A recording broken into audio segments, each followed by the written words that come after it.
Aunque empezamos un poco tarde, esta vez vamos a hacer 1 hora, de todos modos, así para que quienes están mirando y participando pueden contar con un estudio de 1 hora, más o menos hasta aquí serían las 2, ¿no es cierto? Hemos llegado en la última hora a completar la introducción. Hemos hecho una revisión en, ¿cuántas eran? 4 horas, yo creo. 3 o 4 horas, ya perdí la cuenta. ¿No? 4 horas de revisar los primeros versículos, o sea, la mayoría de los versículos de 1 al 39. Y hemos visto que aquí se habla de los poderes que la Biblia conoce como los poderes que son el continuo, o que son los poderes que continuamente hacen esa obra desoladora, destruyen continuamente. Son los poderes del paganismo, que en la última fase, a partir del versículo 30, 31, son reemplazados por otro poder que es la abominación desoladora. Hace desolación igual como los otros, pero una forma más abominable. Ese poder es Roma papal. Y en los términos de Daniel 11, hemos visto que aquí hay básicamente 2 o 3 títulos: el rey del norte, el rey del sur, la tierra gloriosa. Esos 3 luchan entre él. Básicamente el rey del sur lucha contra el rey del norte y viceversa. Y hemos llegado a un punto donde el rey del norte es ahora el papa mismo, o el papado. Ha recibido ese título porque ha ocupado ese territorio. Bueno, ya no en ese sentido literal, porque Roma papal está entrando a cumplir de una manera espiritual. Nosotros estamos después de la cruz cuando nosotros entendemos las cosas de forma espiritual. Vamos a ver esto ya un poco más en detalle en adelante. Ese poder es el poder con quien contamos en el versículo 40. Ya nosotros no tenemos aquí otro poder que se introduce hasta ese momento. Y ahora al iniciar el versículo 40 todavía se habla del papado, el rey del norte. Él es el rey. Yo había dicho en la primera presentación que nosotros estamos siguiendo al estudio de Uriah Smith. Uriah Smith, él explica sus versículos, así como nosotros lo estamos haciendo, estamos usando su libro. Pero yo dije que no le confiamos hasta a partir de cierto punto, porque en referencia al versículo 36, él dice lo siguiente.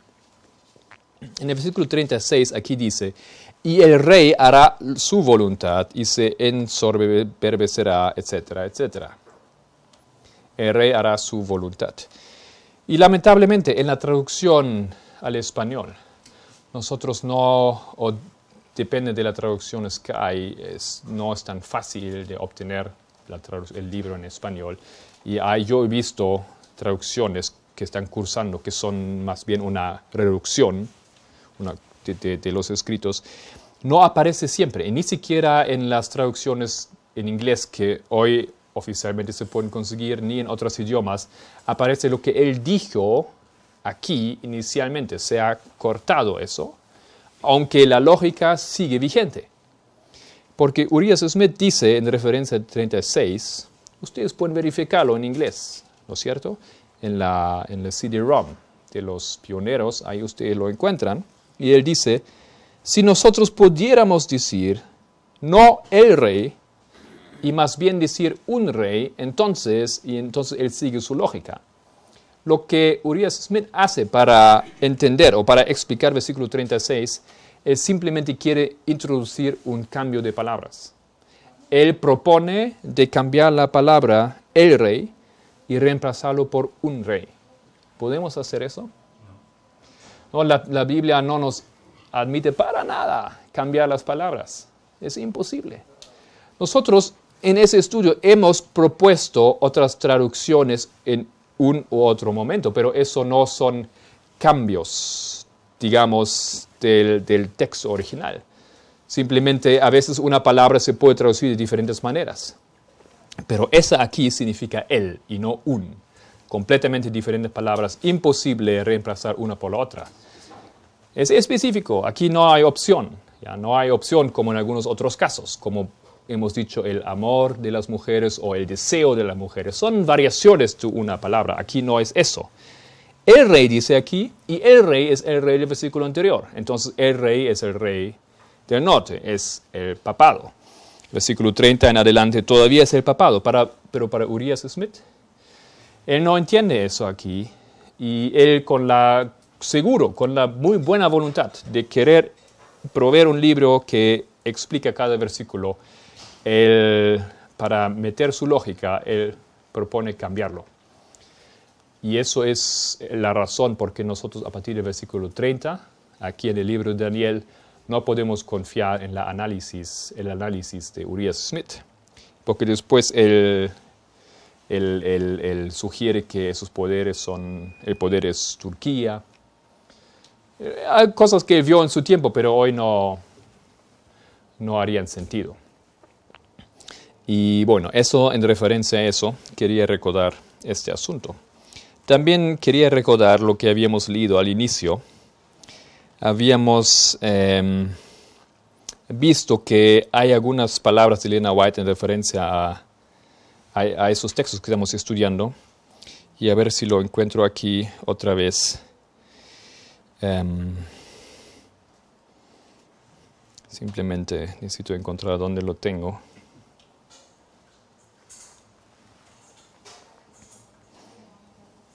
Ya, aquí está. Él ya había dicho en Manuscritos Liberados, tomo 13, página 394, habíamos leído lo siguiente, y tal vez ahora, después de estudiar esos versículos, lo entendemos mejor. Ustedes lo van a recordar. Él ya 394 en Manuscritos Liberados, tomo 13. Él ya había dicho: no tenemos tiempo que perder, tiempos peligrosos están ante nosotros. El mundo está agitado por un espíritu de guerra. Pronto tendrán lugar las escenas de angustia descritas en la profecía. La profecía del capítulo 11 de Daniel casi ha alcanzado su cumplimiento total. Mucha de la historia que ha tenido lugar en el cumplimiento de esa profecía se repetirá. Y ahora, el versículo 30 se habla de un poder que se contristará. Hemos estudiado eso. Eso es Roma pagana que vuelve triste porque el éxito ha desaparecido. Los ejércitos paganos de los tribus, los vándalos, ostrogodos, etc., ellos entran y conquistan el reino. Porque vendrán contra él naves de Kittim. Ahora él está citando esos versículos 30 y 31. Y él se contristará, y volverá, y se enojará contra el pacto santo, y hará según su voluntad. Volverá, pues, y se entenderá con los que abandonen el santo pacto, y se levantarán de su parte tropas que profanarán el santuario y la fortaleza, y quitarán el continuo sacrificio, y pondrán la abominación desoladora. Con lisonjas seducirá, y ella sigue ahora citando esos versículos de la Biblia hasta el 36. Entonces, en conclusión de eso, ella dice: escenas similares a las descritas en esas palabras tendrán lugar. ¿No? Esto es la historia que se va a repetir. Eso es la historia esencial del surgimiento del papado, entrando en la historia, apoderándose del mundo, haciendo lo que él quiere, persiguiendo a los fieles de Dios. Y ellos, emblanquecidos a través de tribulación, se salvan o se convierten en mártires. Bueno, no se salvan por eso, pero ustedes entienden lo que estoy diciendo, ¿no es cierto? Y eso aquí es lo que ella dice. Eso es la historia que se repite. Eso es la historia que está delante de nosotros. Y como hemos dicho al comienzo, es la historia que está a punto de tomar lugar completamente. Y sigue ella diciendo: tenemos evidencia de que Satanás está obteniendo rápidamente el control de las mentes humanas que no tienen el temor de Dios ante ellas. Leamos y comprendamos las profecías de ese libro. Estamos en medio de eso. Estamos tratando de leer y comprender estas profecías. Estamos escuchando a la voz del Espíritu de profecía, a la voz divina, a la voz de Dios, que está hablando a través de Elia. Y poniendo eso en su contexto, ahora tal vez estamos más alertos, ¿no es cierto? Tienen otro significado esos versículos para nosotros. Volvemos entonces ya a Daniel 11, versículo 40. Dice así, es la culminación de nuestro estudio, es lo principal. Esos son los versículos que difícilmente ustedes van a encontrar una explicación lógica, coherente en los libros que tenemos. Pero al cabo del tiempo, pero al fin del tiempo, o en el tiempo del fin, el rey del sur contenderá con él. ¿Quién con quién? El rey del sur, por muchos versículos, no ha sido mencionado. Él ha quedado desaparecido. Quieto estaba abajo, aplastado estaba. No habla, ¿ya? En el 25, la última vez, ¿ya? Fue conquistado allá. Y ahí no recobra fuerzas para reconquistar lo que había perdido, porque todo el tiempo los dos luchando uno contra el otro. Ese momento ahora, al cabo del tiempo, el rey del sur contenderá con él. Bueno, la palabra contender, vamos a ver algunos textos paralelos para entender bien lo que la Biblia quiere decir aquí. ¿Cómo la Biblia aplica esa palabra? Primera de Reyes, capítulo 22. Ustedes tienen un ejemplo de la misma palabra en hebreo, nagaj. Nagaj es la misma palabra que se emplea aquí también. Primera de Reyes 22, versículo 11. Dice lo siguiente. Y Sedequías, hijo de Kenaana, se había hecho unos cuernos de hierro, y dijo, así ha dicho Jehová, con estos acornearás a los sirios hasta acabarlos. Esa palabra acornear es la misma palabra como empujar o como contender. En hebreo es la mismísima palabra, nagaj. ¿Ya? Entonces con esos cuernos él se propone de atacar, acabar con los sirios. Oh, es una actividad muy feroz, una actividad bélica, quiere aniquilar a alguien. Eso quiere decir eso, es la misma palabra. La misma palabra también en Daniel 8:4. La misma palabra, y ustedes conocen bien ese contexto. Daniel 8:4 dice, vi que el carnero hería con los cuernos al poniente, al norte y al sur, y que ninguna bestia podía parar delante de él, ni había quien escapase de su poder, y hacía conforme a su voluntad y se engrandecía. Vi que el carnero hería. Esa palabra hería, una vez más, es la misma palabra, nagaj. Empujar, contender, cornear, herir, ¿no? Es un ataque aquí, es un ataque bélico, un ataque que tiene como consecuencia posiblemente la muerte del otro. Eso es la palabra que aquí Daniel usa, dejando bien claro que lo que el rey del sur hace es atacar al rey del norte para matarlo, para herirlo gravemente, para sacarlo de encima, porque ahora él quiere levantarse y ponerse otra vez al dominio de las cosas. Bueno, como aquí nos indica algo, aquí hay varios índices para colocar la historia en su lugar, nosotros no tenemos gran dificultad de entender a qué se refiere. Porque dice al cabo del tiempo. Ese al cabo del tiempo ya habíamos leído en el versículo 35. Dice hasta el tiempo determinado. El papado tiene un tiempo determinado y ese tiempo determinado para nosotros es tal vez el tiempo o uno de los dos tiempos, lapsos de tiempo más conocido. Ya lo habíamos mencionado.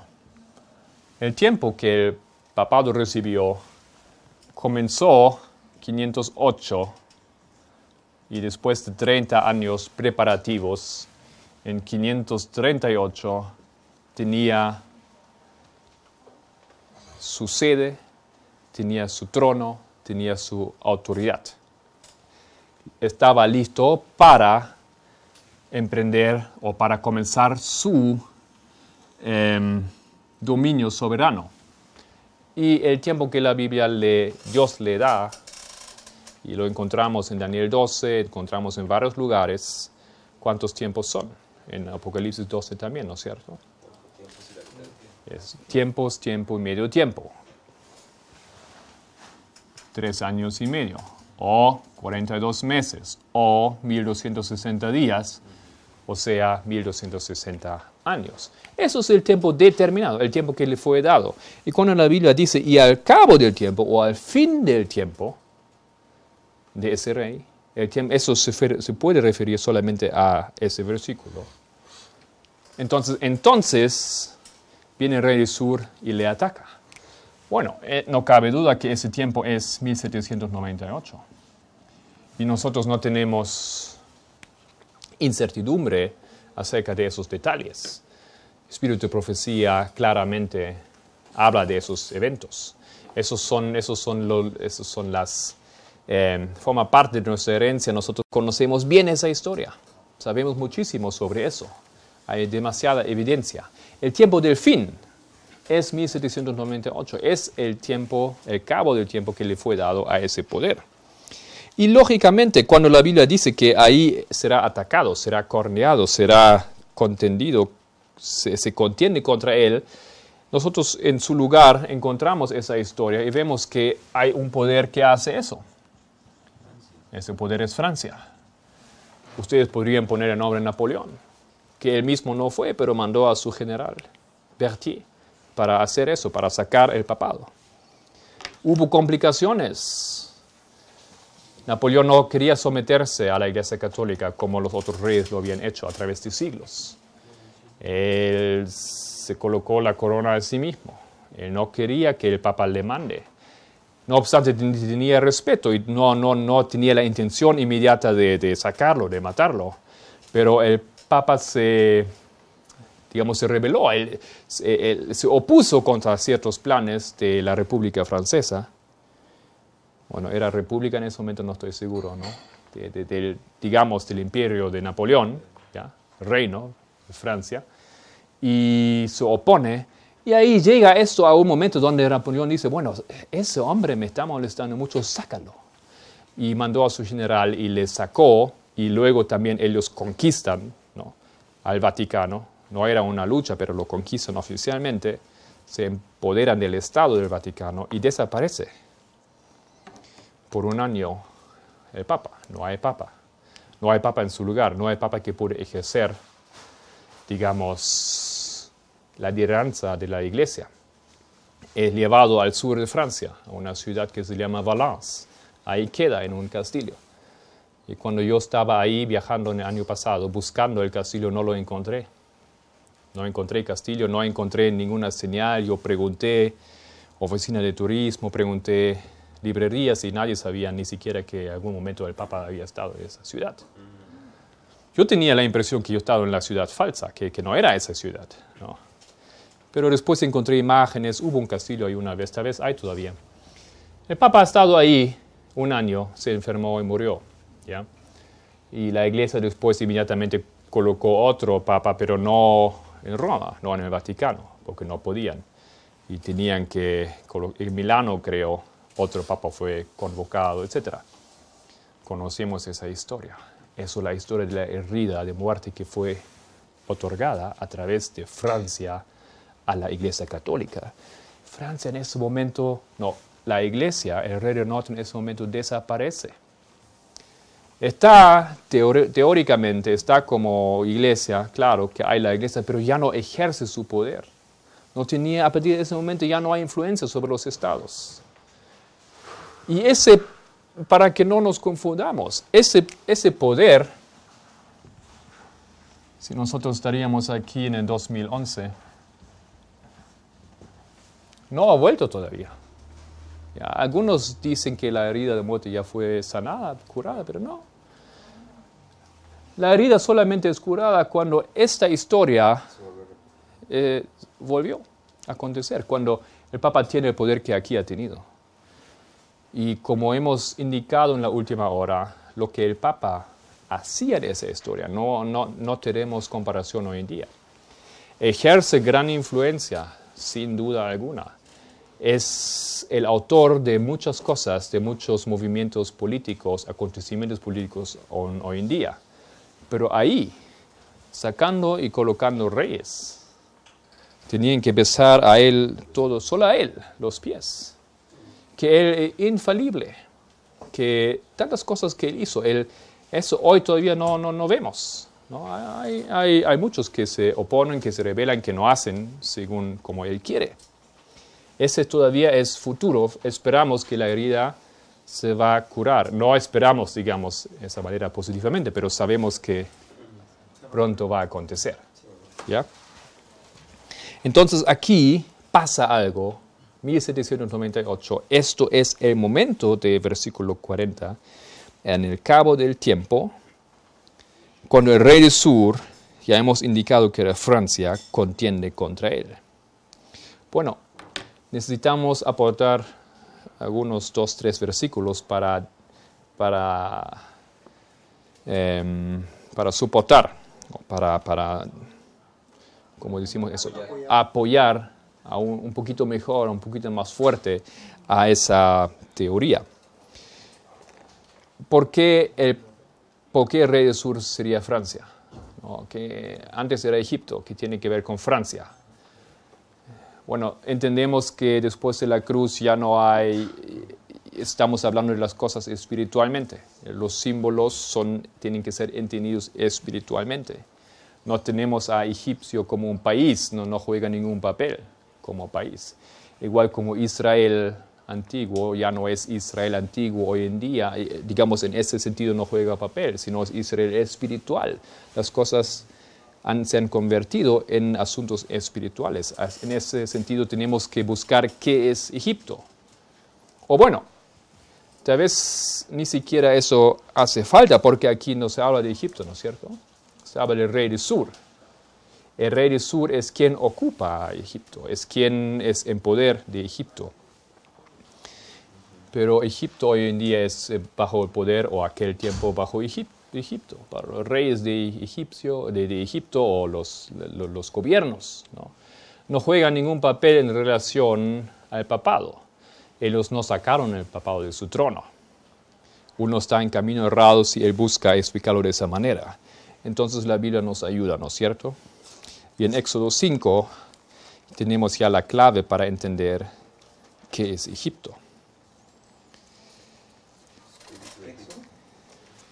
Éxodo, capítulo 5, primeros 2 versículos. Éxodo 5, 1 y 2. Después Moisés y Aarón entraron a la presencia de Faraón y le dijeron: Jehová, el Dios de Israel, dice así: deja ir a mi pueblo y celebrarme fiesta en el desierto. Y el Faraón respondió: ¿quién es Jehová? ¿Jehová? No conozco. Para que yo oiga su voz y deje ir a Israel, ¿quién es Jehová? Yo no conozco a Jehová. ¿Qué es? Aire para mí, no es nada, no existe, ni tampoco dejará ir a Israel a un nada. ¿No? Lo que Faraón, por supuesto, conocía a Jehová, lógico. Claro que sabía que era el Dios de Israel, de su pueblo. Pero él dice que no sabe, que no conoce, no existe para él. Esa actitud nosotros llamaríamos ateísmo. ¿Ya? El ateísta hoy en día no es que no cree en nada, no es que no sabe que existen otros, que existe un Dios, que existen religiones que tienen dioses. ¿No? Eso no es el asunto. Él no es neutral. También tiene su Dios, nosotros sabemos. Cada ateísta tiene sus dioses. Y ese faraón aquí representa, Elena White también dice así, al ateísmo, porque él niega la existencia de Dios.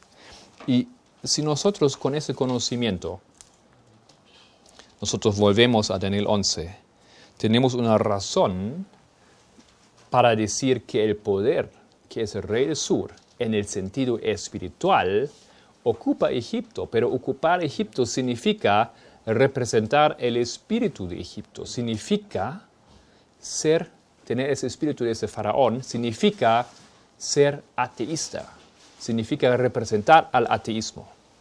En ese momento de la historia, Francia era el poder en el mundo que como máximo poder representaba al ateísmo. En el conflicto de los siglos, cuando Elena White habla sobre Apocalipsis 11, ella explica que Francia era el primer país jamás en la historia que se atrevió a sacar una ley diciendo que no existe Dios y que prohibía la adoración a Dios. Eso la historia no había visto.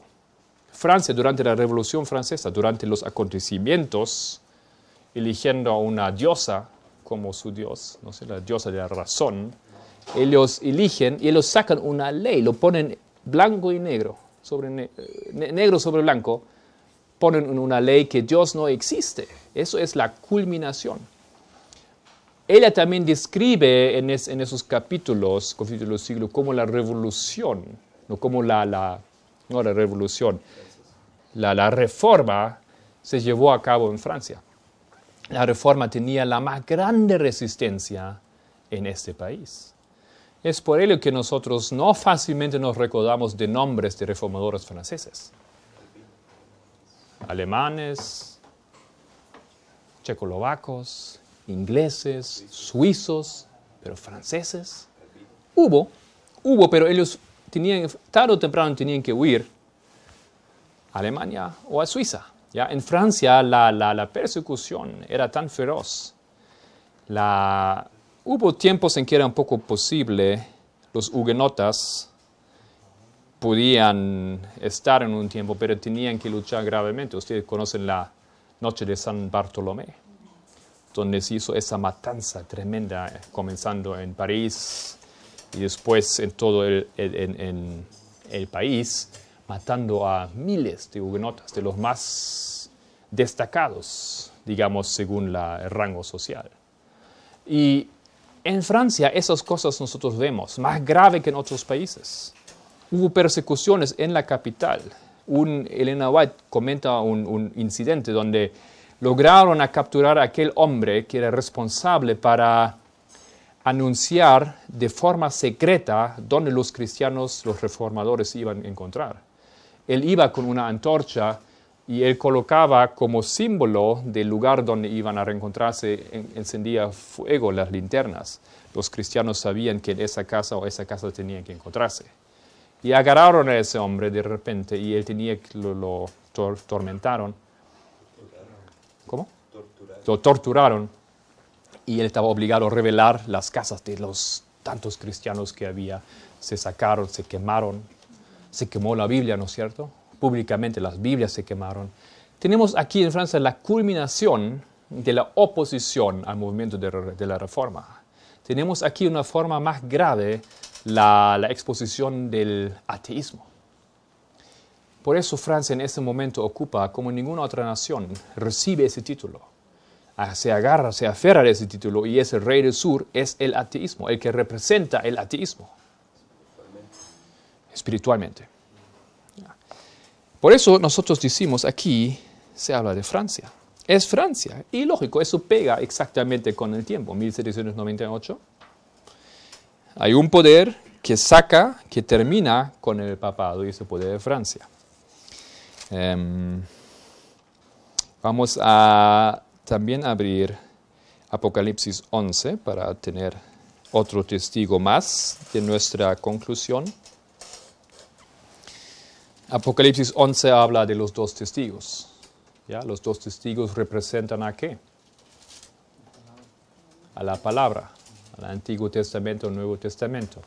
Y aquí la Biblia relata la historia de esos dos testigos, que en cierto lugar, bueno, empezamos versículo 2, pero el patio está fuera del templo, déjalo aparte, y no lo midas, porque ha sido entregado a los gentiles, y ellos hollarán la ciudad santa 42 meses.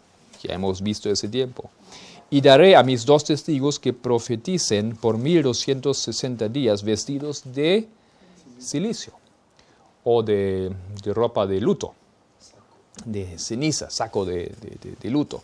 Ellos en esos 1260 años no estaban en libertad, ellos no podían hablar como ellos querían, estaban oprimidos, perseguidos, matados.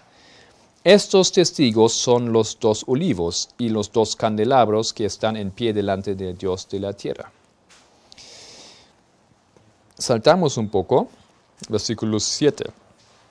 Cuando hayan acabado su testimonio, la bestia que sube del abismo hará guerra contra ellos, contra los dos testigos, y los vencerá y los matará, y sus cadáveres estarán en la plaza de la grande ciudad, que es, en sentido espiritual, se llama Sodoma y Egipto, donde también nuestro Señor fue crucificado.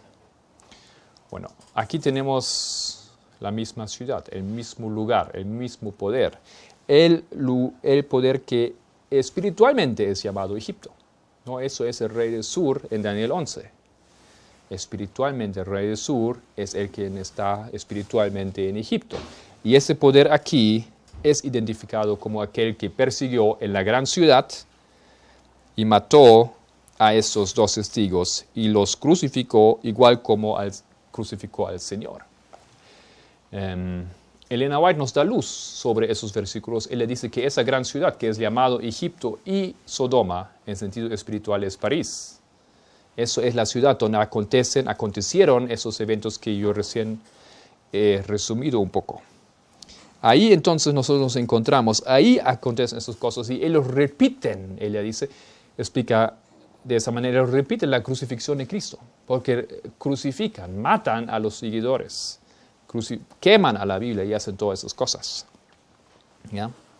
Y ella dice, esto es el ateísmo, dice ella, en Conflicto de los Siglos. Entonces aquí tenemos otro testigo para poner en su lugar la explicación de Daniel 11:40. Lo que dice Daniel 11:40, primera parte, es lo siguiente, que el rey del norte llega a su fin después de 1260 años, el tiempo del fin ha llegado para él, y ese poder, Francia, representando al rey del sur, representando al ateísmo, es aquel poder que aquí está trabajando. Y funciona eso porque hemos dicho, él contiende, él hace guerra contra. Es realmente lo que nosotros podemos sacar, entender, sin ningún problema y obstáculo. Pero aquí hay un punto y coma. En mi versión hay un punto y coma.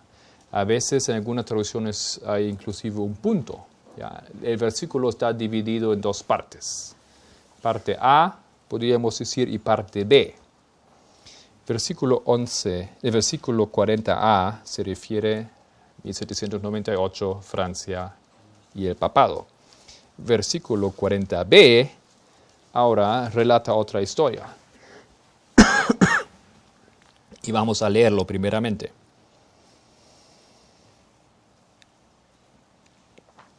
Y el rey del norte, después de haber sido conquistado, y el rey del norte se levantará contra él como una tempestad, con carros y gente de a caballo, muchas naves, y entrará por las tierras e inundará y pasará. Bueno, si compartimos esos dos versículos, nosotros vemos claramente que aquí hay una venganza, que es la misma historia como en un espejo. Rey del sur se levanta, mata, saca al rey del norte. Ahora el rey del norte se levanta y mata, saca al rey del sur. ¿Ya? Eso es lo que pasa todo el tiempo en el capítulo 11.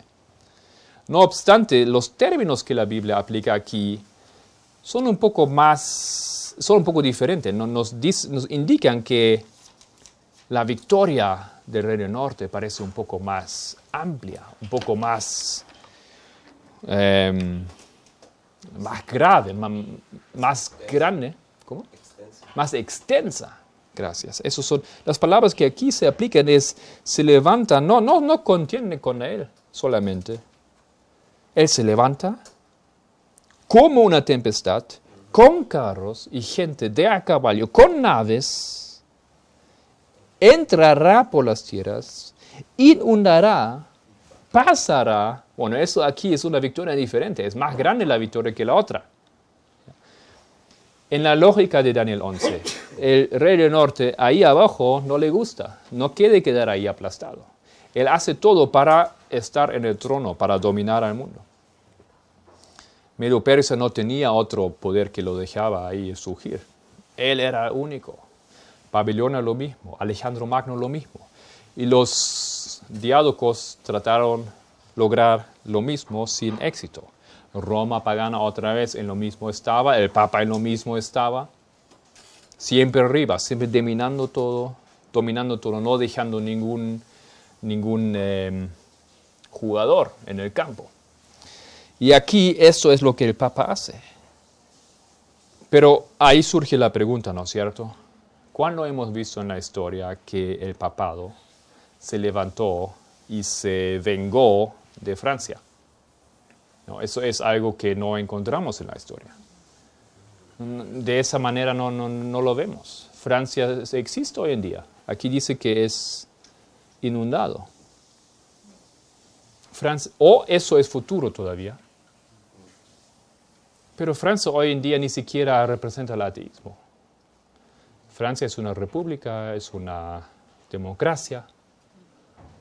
Francia es, aunque tiene ciertas tendencias al socialismo, por ejemplo, pero no es un país como los otros en Europa, más o menos. No representa el ateísmo. Ese título Francia perdió.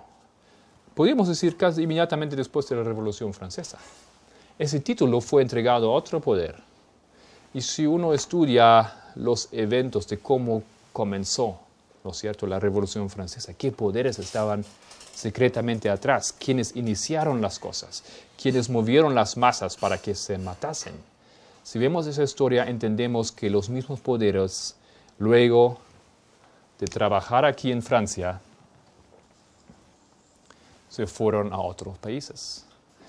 Y la historia nos revela que con éxito aquí, en el imperio de Rusia, en el reino de Rusia, acontece lo mismo. Comienza una revolución, la revolución bolchevica, la revolución de octubre, y pasa lo mismo como en Francia. El pueblo se levanta, hace lo mismo como en Francia. Sacan el rey, o el zar. Matan a su familia. Hasta hoy en día no se sabe, algunos no se sabe dónde quedaron. La historia termina ahí. Escapa el zar, lo matan, lo sacan a su familia. Lo mismo como en Francia, es una copia de los eventos en Francia. Y Rusia agarra ese título, lo roba de Francia y en manera más grande aún que Francia, llega a ser el poder que representa en la historia al ateísmo. Creo que no tenemos dificultad en aceptar esto. Rusia no es un país, es una alianza de países. Aquí se introduce entonces el socialismo, Lenin, Stalin, ¿no es cierto? La influencia de las filosofías de Marx, de Engels, se introducen, se adoptan en ese país. Y esa masa de tierra que va hasta ahí, hasta Asia, bueno, es Asia aquí, ¿no es cierto? Hasta Mongolia, en los límites de China, influencia, todo eso se convierte en socialismo, en comunismo. Tenemos aquí un poder que representa al ateísmo como tampoco Francia lo hizo. La religión no se admite.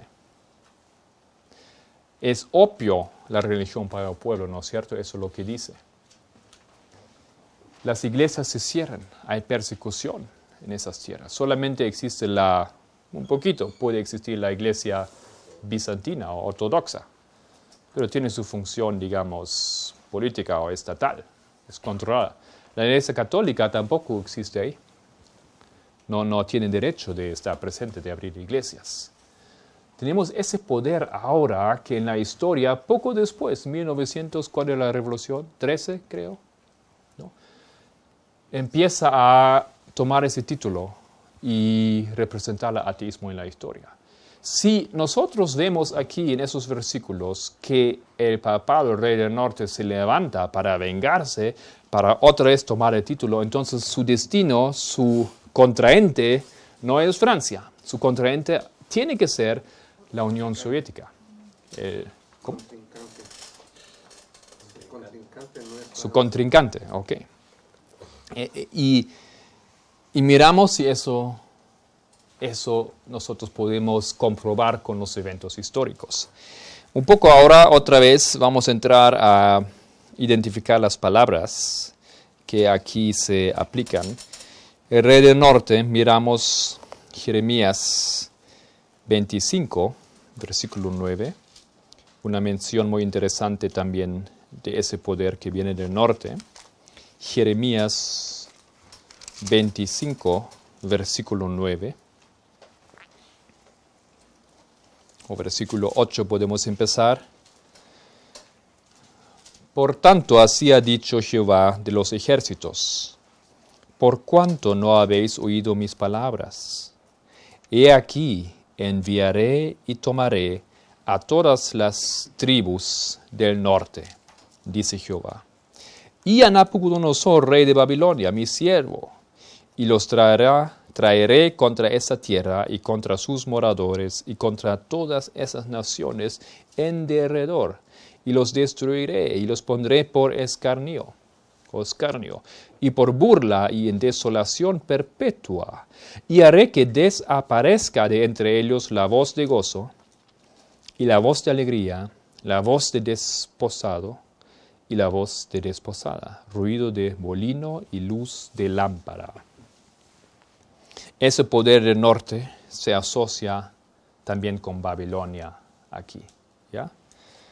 Eso es porque nosotros asociamos el rey del norte con el poder que domina Babilonia. Pero una vez más nosotros estamos ahora procurando el sentido espiritual. Y en eso nos ayuda otra vez el mismo texto, Apocalipsis 17. Bueno, no el mismo texto, el mismo libro. Apocalipsis 17, versículo 5. Ahí, cuando habla del papado, se usan las siguientes palabras. Apocalipsis 17, 5. Dice, cuando está hablando de esta mujer vestida de púrpura, que está llena de abominaciones, dice, y en su frente un nombre escrito está, un misterio, Babilonia la grande, la madre de las rameras y de las abominaciones de la tierra. Esa mujer es ebria de la sangre, dice en el versículo 6.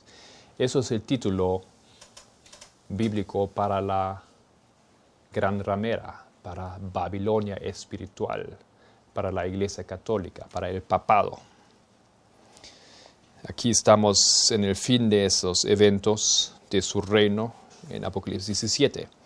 Y ese poder que espiritualmente es Babilonia, aquí en esos versículos es ese poder que espiritualmente gobierna Babilonia, gobierna el norte y por ello es el mismo poder como el papado. No tenemos ningún problema defender esos dos poderes en su sentido literal y ahora en el sentido espiritual también. Estamos bien entonces, estamos siguiendo la historia y funciona, encaja. Hasta ahora no tenemos dificultad y vemos que el rey del norte está bien, es el Papa, es aquel que está sentado en el norte.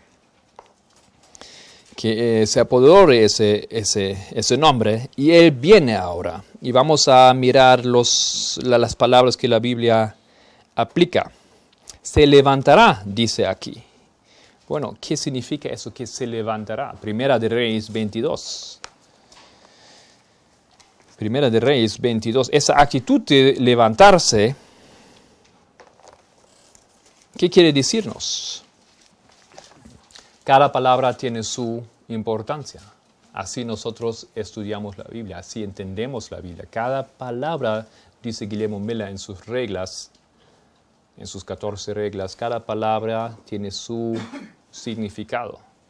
Es importante entender cada palabra. 22, versículo 11.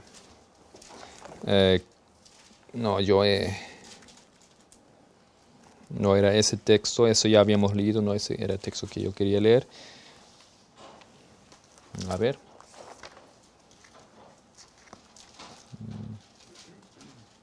Ya. Disculpa, no era ese, sino otra vez Apocalipsis 17, versículo 8 esta vez. Porque aquí se habla de la misma historia. Versículo 8. Apocalipsis 17, 8. La bestia que has visto era y no es, y está para subir del abismo e ir a perdición. Esto aquí es la historia del papado. Ese momento de la visión que recibe San Juan, la bestia no es, pero era y vuelve y sube del abismo, ¿no? Eso es la actitud que aquí encontramos en Apocalipsis 17. Eso es el marcador para ese poder, el papado. Y esto es lo que acontece aquí en Daniel 11, versículo 40.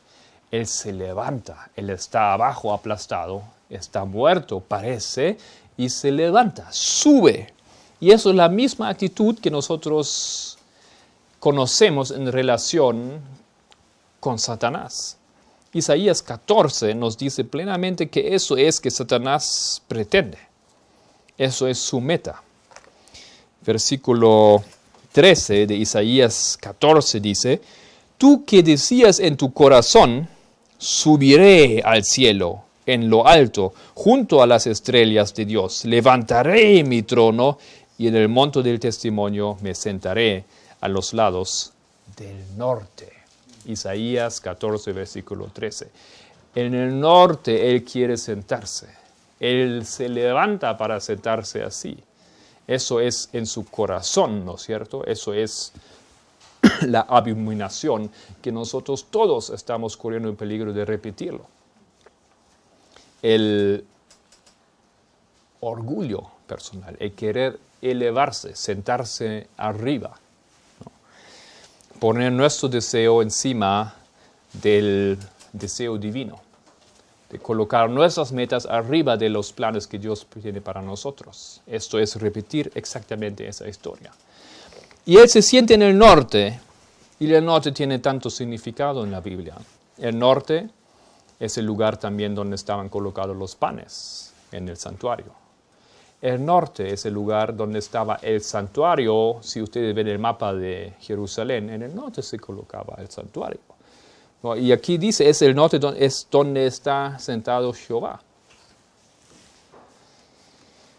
Después algunos se recuerdan de ustedes tal vez que del norte también viene el juicio. El norte tiene mucho que decir y ahí mismo se quiere sentar ese hombre.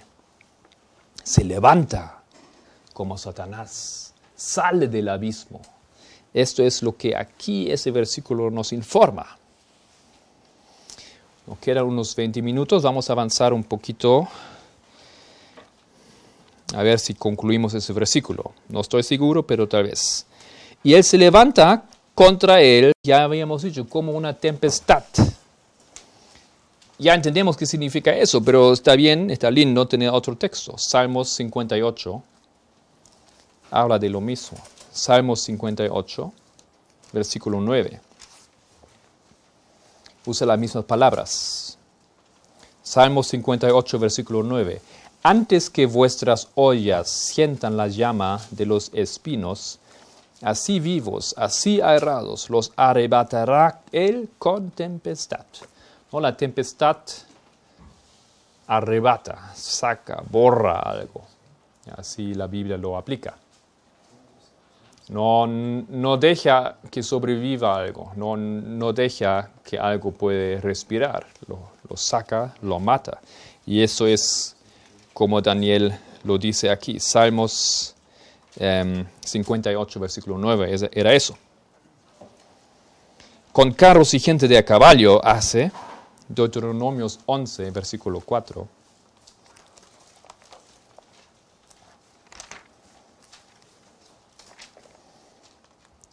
Obviamente nosotros no tenemos problemas de imaginarnos qué significa eso, carros y gente de a caballo, pero vamos a usar el texto bíblico para tener certeza.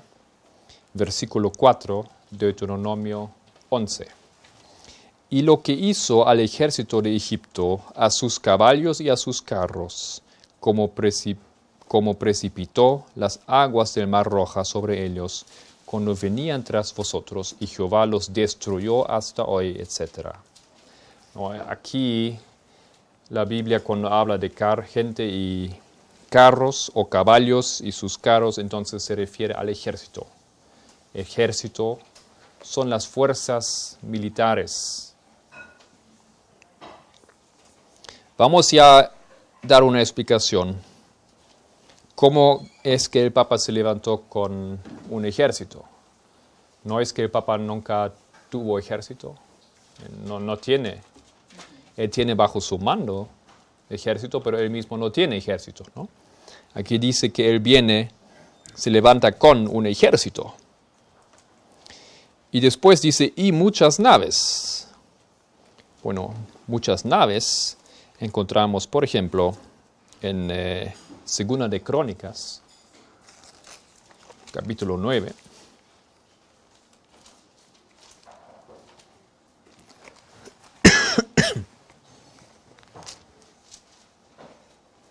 Versículo 20. Segunda de Crónicas, capítulo 9, versículo 20 en adelante, dice, toda la vajilla del rey Salomón era de oro, y toda la vajilla de la casa del bosque del Líbano, de oro puro. En los días de Salomón la plata no era apreciada. La plata no valía nada, solo oro. Porque la flota del rey iba a Tarsis con los siervos de Hiram. Y cada 3 años solían venir las naves de Tarsis y traían oro, plata, marfil, monos y pavos reales. Nosotros tenemos aquí la riqueza que entra en el país con la ayuda de las naves, ¿no? El medio de transportación, lo que simboliza, podríamos concluir, a lo económico. Las naves representan aquí, en ese sentido, no a naves militares, aunque en ese sentido también existen en la Biblia, pero aquí vemos cómo se aplican también como poder económico, son los medios de transporte. Apocalipsis 18 también usa a las naves en ese sentido. Por ejemplo, versículo 17 de Apocalipsis 18 dice, porque en una hora han sido consumidas tantas riquezas, Apocalipsis 18, 17, y todo piloto y todos los que viajan en naves y marineros y todos los que trabajan en el mar se pararon lejos y viendo el humo de su incendio dieron voces diciendo, ¿qué ciudad era semejante a esa gran ciudad? Y un poco más abajo se repite eso. 19, y echaron polvo sobre sus cabezas, y dieron voces llorando y lamentando, diciendo, ay, ay de la gran ciudad en la cual todos los que tenían naves en el mar se habían enriquecido de sus riquezas, pues en una hora ha sido desolada. Aquí también los naves representando al medio que trae las riquezas, es la economía que trae las riquezas a aquellos que tienen naves, los marineros, ¿ya? Todo eso se inunde en el futuro. Aquí está hablando de los tiempos después de la ley dominical.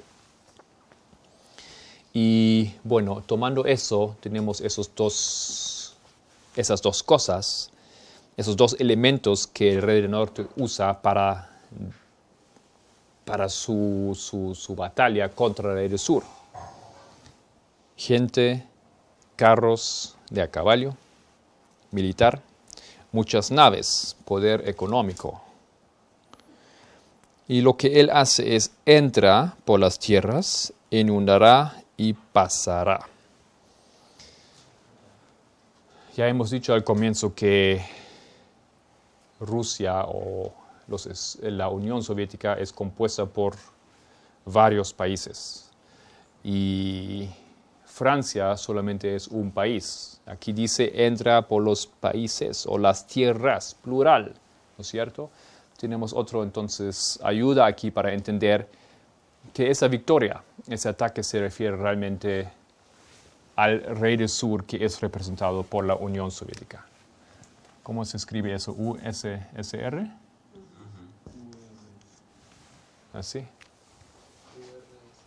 URSS. ¿En español? Unión de Repúblicas Socialistas Soviéticas.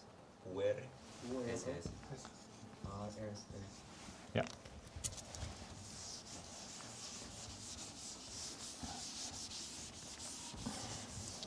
Bueno, ahora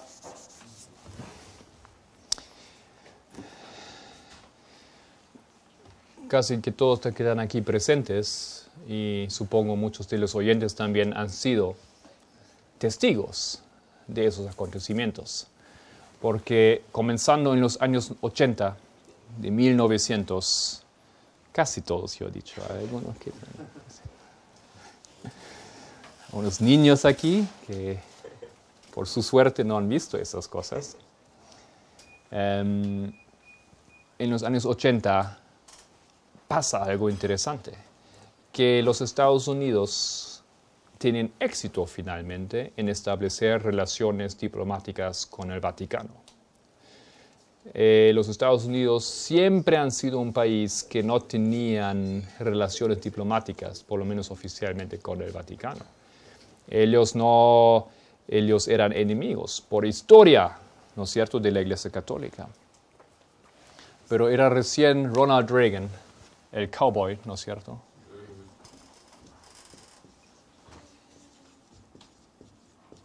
ese presidente que logró establecer relaciones diplomáticas con el Vaticano.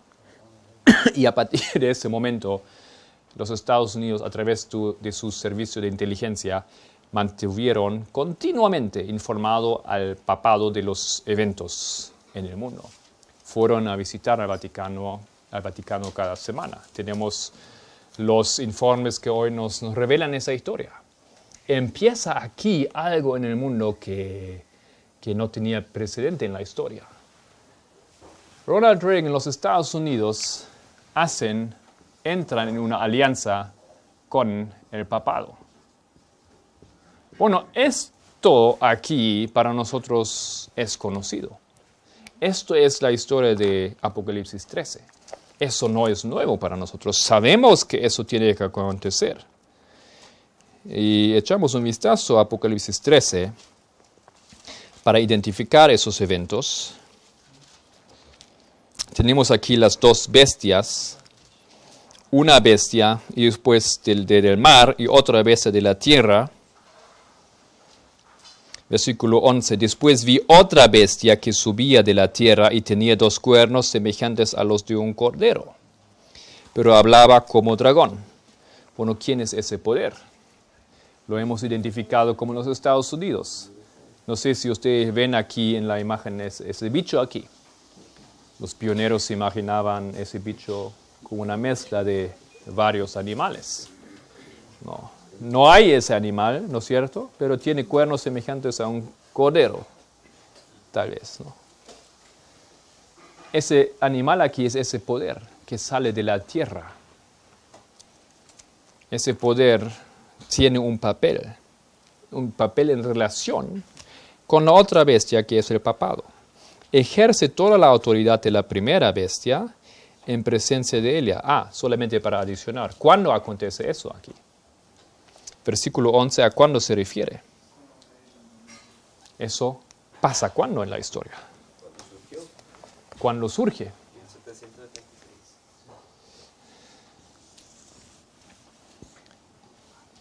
1798 terminan los 1260 años, ¿ya? Y es el mismo momento en que surge otro poder. Si bien ya antes se encaminan las cosas para establecer los Estados Unidos, proféticamente nosotros entendemos que en ese mismo año, 1798, está presente, entra en la plataforma ese poder que es ese animal, esa bestia de la tierra, los Estados Unidos.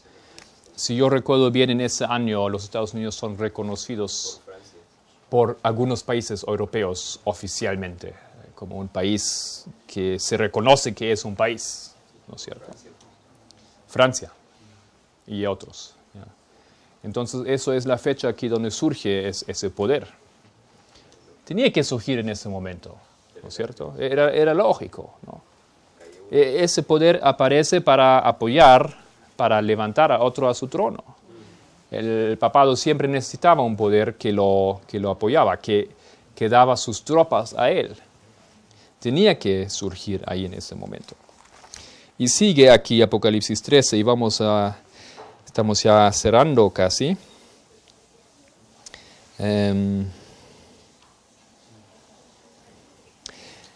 12. Y ejerce toda la autoridad de la primera bestia en presencia de ella y hace que la tierra y los moradores de ella adoren a la primera bestia, cuya herida mortal fue sanada. Aquí la Biblia salta rápidamente en la historia, ¿no es cierto? Va como un relámpago adelante en la historia, porque eso no acontece en los siguientes años. Eso todavía no ha acontecido.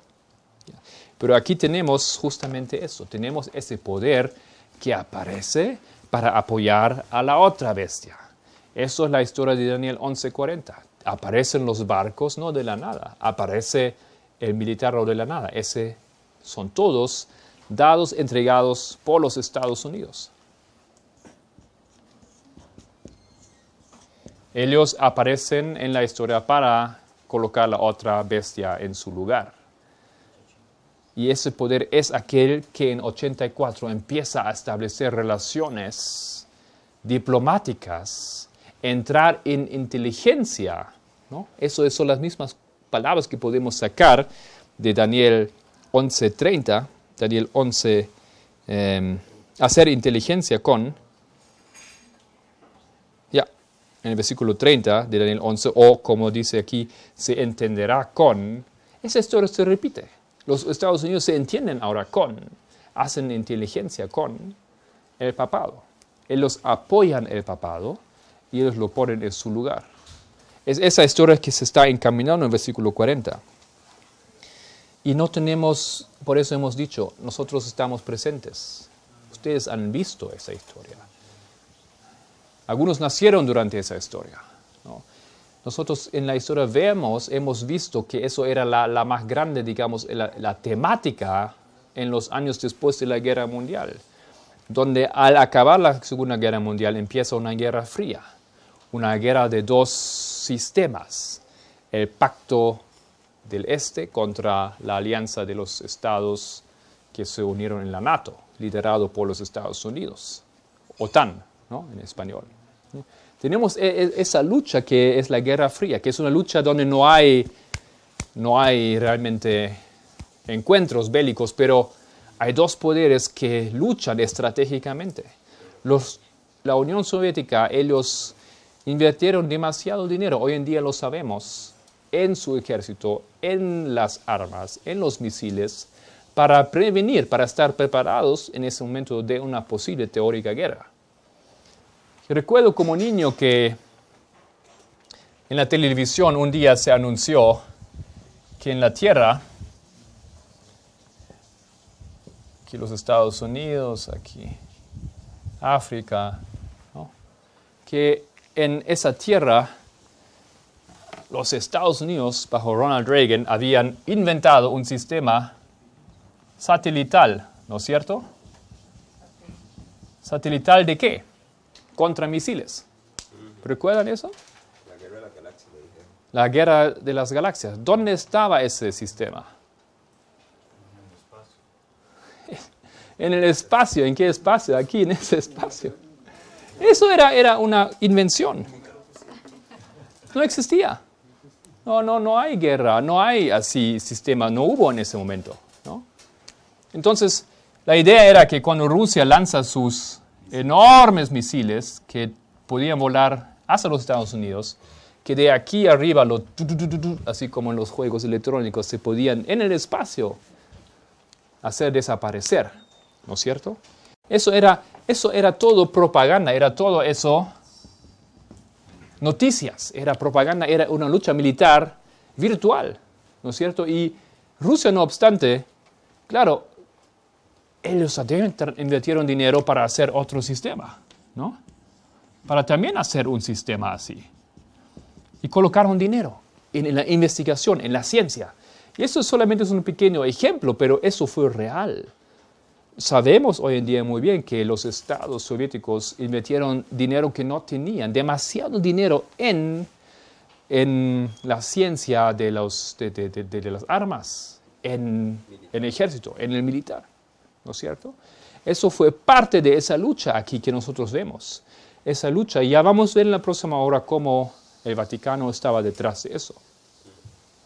Nosotros también sabemos que esa lucha no solamente fue una guerra fría a nivel militar, sino también una guerra económica. Hubo embargo, ¿no es cierto? Hubo frentes económicas. Y Rusia, al fin de cuentas, se viene por abajo. Totalmente destrozado económicamente y militarmente también en el borde de sus posibilidades. Hemos entonces iniciado ese versículo 40. Tenemos algunas cosas más de aportar en la próxima hora. Vamos a cerrar en este momento. Agradezco su atención a todos. Ojalá nos vemos en la próxima hora, que será a las 4. ¿Ya? A 4 de esa hora aquí.